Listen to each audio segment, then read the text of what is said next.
Start off by getting everything taped properly so you can leave the kitchen nice and clean.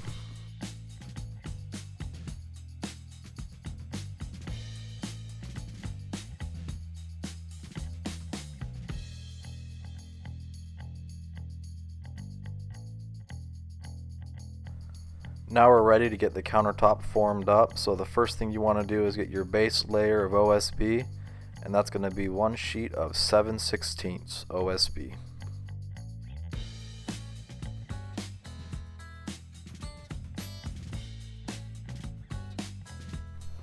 Once you have your OSB stapled on there properly, get your Z-form and get that stapled all along the perimeter. You will notice that the lip of the Z-form sticks up about 1/8 of an inch. So to make the top layer of the MDF that you're going to put on later sit flush, you want to get some 1/8 inch strips of Masonite and place those on top of the OSB. And right here on this countertop we're going to be installing an undermount sink. So wherever you have a sink, you want to get the Masonite to be a solid piece, like you see on the right there of the countertop.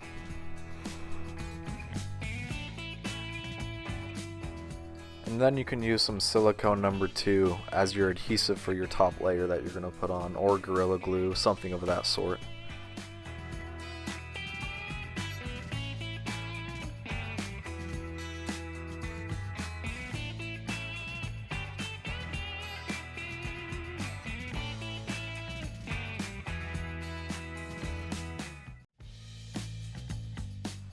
Your last piece that you want to put on is a 3/4 inch piece of MDF, and then you're just about done with forming up your top.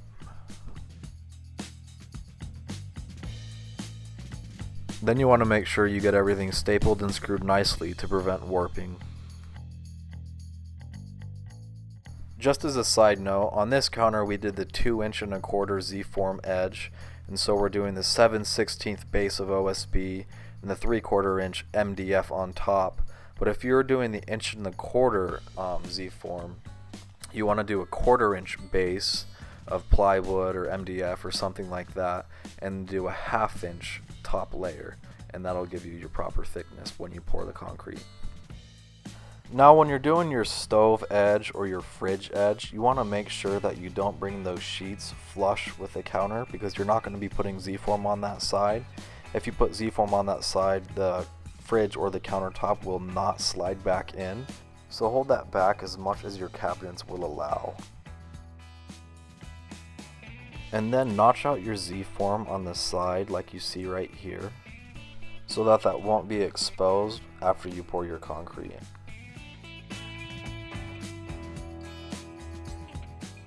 And there are several different materials that you can use to create your edge here, but I like to use 1 inch foam, and I stick that on with double-sided tape. That works really well.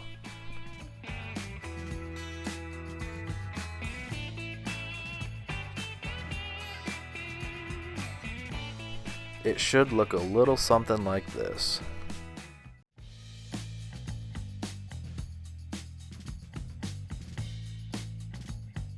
Now you want to make sure that you get any gaps or cracks caulked in really well. And then on the side where I put that foam, I should have caulked it before I put the foam on, but here I just had to take it off and then reapply it.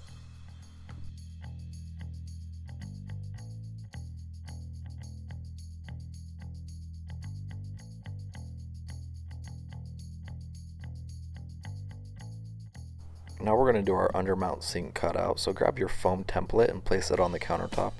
And generally I just like to put that on the countertop about 4 inches away from that front edge. And then I'm going to get my line, draw out about 3/8 of an inch, and cut that out with a jigsaw.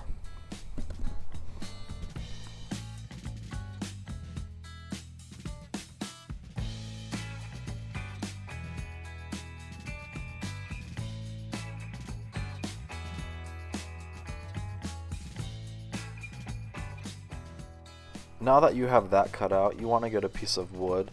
Melamine works best because it releases very nice off of the concrete, but here I'm just using a piece of MDF, and then I'm going to tape around a border of tape on there so that the concrete can release from it.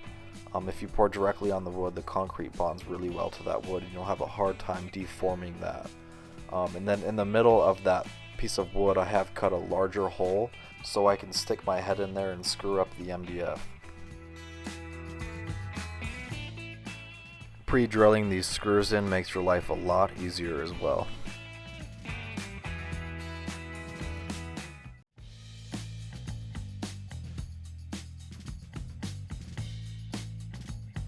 After that, you want to get a small child, place them on the foam and make sure that they don't fall through, and then you're good.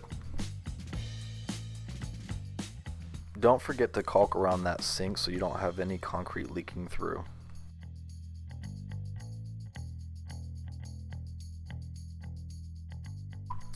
Clean off your surface really well and then throw on 1 coat of red Gard. This helps the ElastoCrete bond very well to that wood.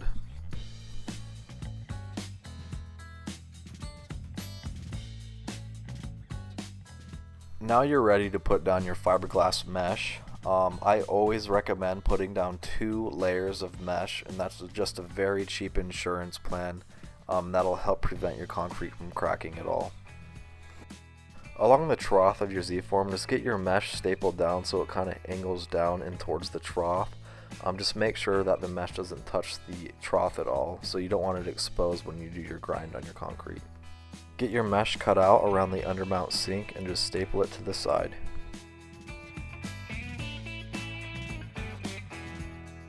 Now you're ready to put down your foam cutout for your sink, and I just like to screw that down really well around the whole border of the foam, and then I like to put down a 5-pound weight or so on top of the foam so it won't float up when I'm pouring the concrete.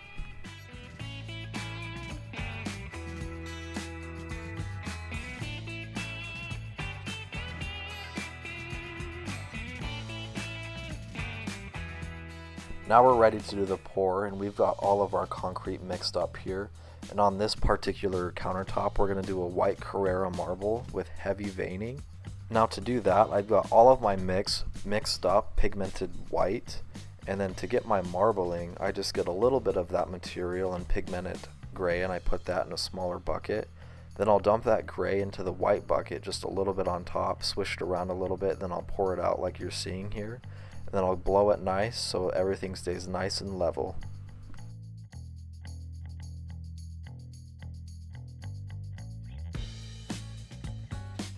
For this look, once you have the material laid out, try not to move it around too much, because the more you move it, the more unnatural it will look. So just try to use the blower to move around your material more than anything.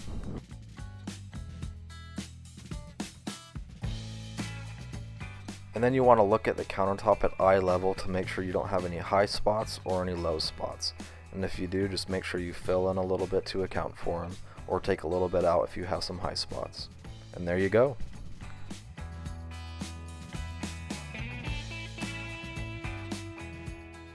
Now we're ready to take off all of the Z-form and all the side pieces. Normally I would start my cut with a 30 metal bond. But in this case, this counter came out really nice and flat, so I'm just going to start with the 50 diamond pad that you see here, and then I just have to bump it up to the 100 diamond pad, and then I'm ready to put my grout on. When you're grinding, you want to use this 3-headed mini Rhino machine.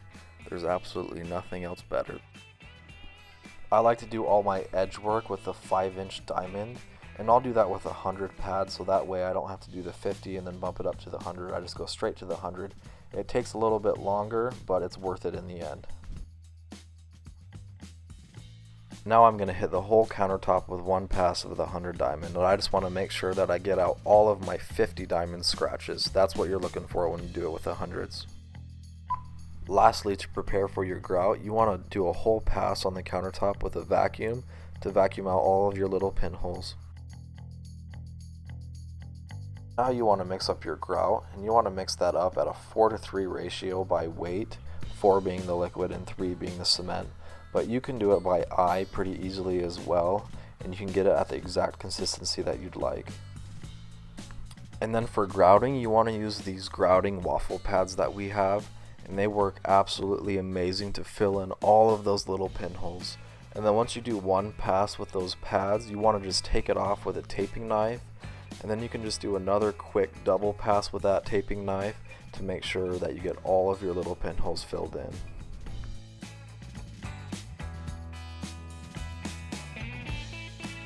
Now for your sink hole cutout, you want to use an 1 3/8 diamond hole saw, and then once you get to your wood, you want to switch to an 1 3/8 wood hole saw.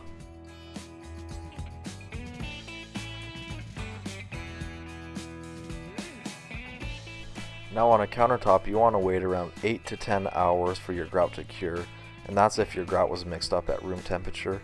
And then you just want to take off that grout with a 100 diamond pad. And you can use sandpaper to do areas like around your sink and around your edges to get everything nice and rounded if you'd like. And you can use 150 grit sandpaper or 220 grit sandpaper.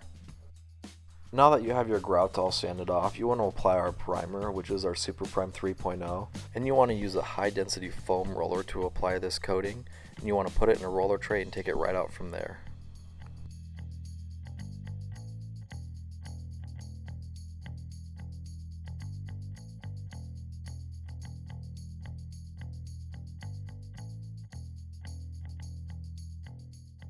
Just make sure you get it rolled out on there very nice and even, that you have everything saturated evenly, and then just finish it off by doing a back roll on everything and you're good to go.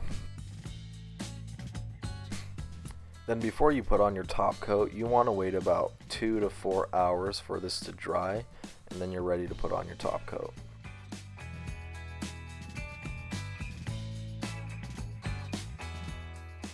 So for this countertop, we wanted to achieve more of a low satin sheen, and so we put in about 20% loading of this matting agent and we mixed it up. And we have more in-depth videos on how to mix up this sealer on our website if you'd like to see those. Just as a side note, this is a high solids polyurethane sealer. The most important thing with this sealer is to make sure that you get that matting agent mixed in really well. So you want to drill it in for a minimum of 2 minutes, put in your part B, and then do another 2 minutes of drilling.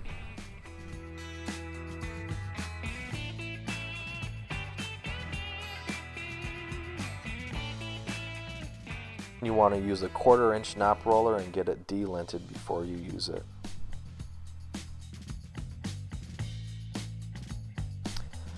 And this sealer you can just pour out directly on top of the countertop, and you can get it rolled out at about 2 to 3 mils. When you use the 1/4 inch nap roller, it's really easy to tell at what thickness it's supposed to be at, because if it's too thick it'll look really orange, peely, and nappy. And if it's too thin it won't look right as well. Once you have it all rolled out, you want to finish by doing another back roll, a light back roll. Make sure you don't have any roller lines showing, and then you're all good.